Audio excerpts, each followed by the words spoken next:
Actor John Boyega, the lead. Executive producer, you know him, you love him, Edgar Wright. And the director and writer, Joe Cornish.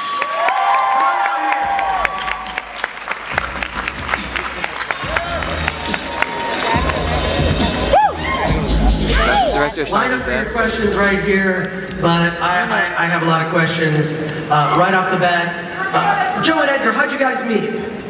Firstly, I'd like to apologize that my English accent is not as sexy as Kate Beckinsale's. But you do look good in latex. I do. In the masquerade ball later. Yeah, no, me and Joe first met. Joe, I've been friends with for 12 years and a fan of, even before that, with his TV work in the UK. And we met, I did a show called Spaced in like the late 90s. Shamelessly trying to get your applause there.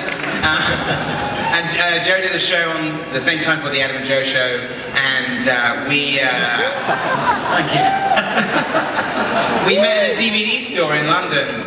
Quite romantic. We were both in the Italian horror section, flicking through DVDs, and so we became friends. We've written some scripts. We wrote Tintin together for some two young filmmakers. You're going to hear a lot about Steven Spielberg and Peter Jackson. And then I was just really proud to be to help Joe make his long overdue directorial debut with this film, which we're very proud of, and it's fantastic. If anyone agrees with me, but I have this thing as a moviegoer that sometimes monsters in movies are a little bit samey. Sometimes you feel as if the dragon from Harry Potter could wander into Cloverfield and no one would know the difference. In fact, we're starting to suspect that there's one monster that's getting a lot of work.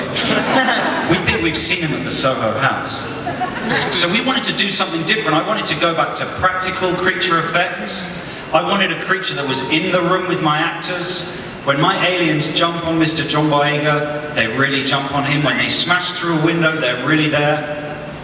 And we figured out a way to do it that I don't want to give too much away, but it's based on a kind of rotoscope technique. It's inspired by Ralph Baksh's Lord of the Rings that I saw when I was a kid, and the technique he used there, rock and hip clothes.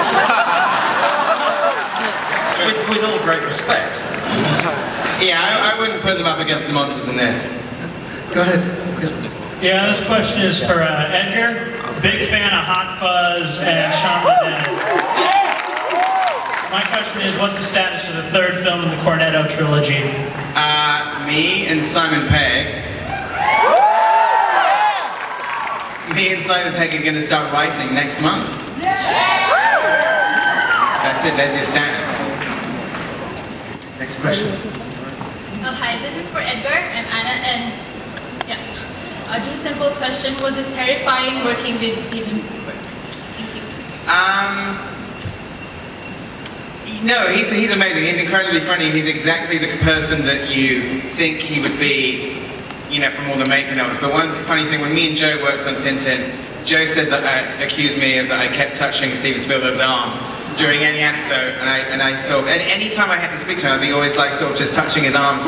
Don't touch me. And Joe said, why do you keep touching Steven Spielberg? I said, I just want to see if he's real. Which he was. Go ahead.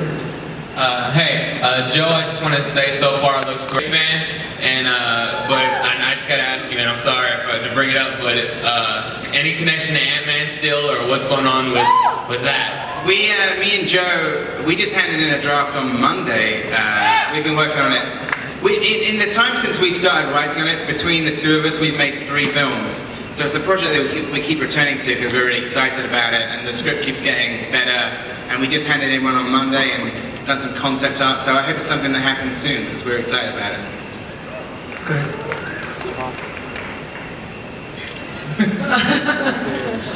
Guys, the movie looks great, but my main question is for Edgar.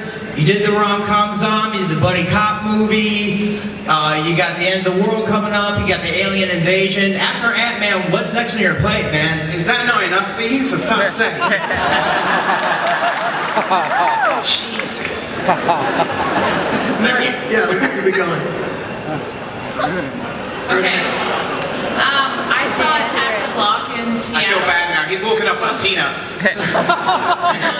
I saw Attack the Block in Seattle and it was so ace. So, Thank you.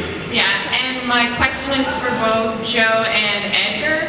So I was wondering if now that both of you have directed films, if you are ever planning to go back to television, maybe make that show about the ghost from The Woman of Murder, She Wrote. That's a comedy Bang Bang reference there.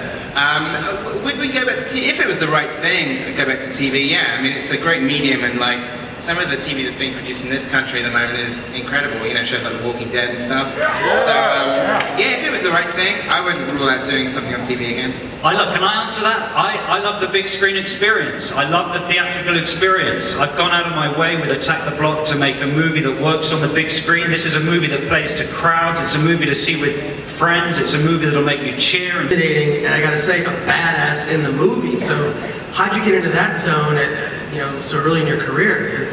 You're a scary dude. Am I? Really? Yeah, in the film you are, but you're a nice guy backstage. Well, thank you. We worked closely with the production team. We worked closely with Big Talk and our part, the producer. We worked closely with Joe Cornish to make sure the characters were on point. I watched season 4 of The Wire. Stringer Bell, Marlowe, Omar, and looking at their characters, I like the way they have subtle performances and they just create stories through their eyes. Do you know what I think? If you watch season 4 of The Wire with the sound off, you'll still be able to follow the story because of their great performances, and I love that. I think that's the magic I had to bring to it. That's great. No more questions from the audience. Go ahead. Yes, my question's for Joe. This is obviously a mix of comedy and science fiction and horror. When you approached the film, how did you decide what the balance between those elements was going to be? Well, my template is always a movie some of you might have heard of called An American Werewolf in London. And as a guy who grew up in London, again, it was that thing. It was a combination of reality and fantasy. And for an American director, that movie was an incredible. It captured.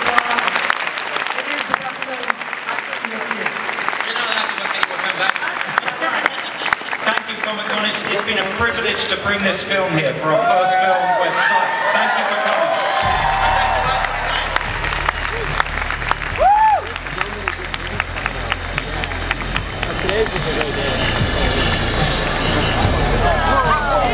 What happened? Did someone throw something? Candy. Oh, perfect. Oh man, I wanted to. I was thinking earlier, I was like,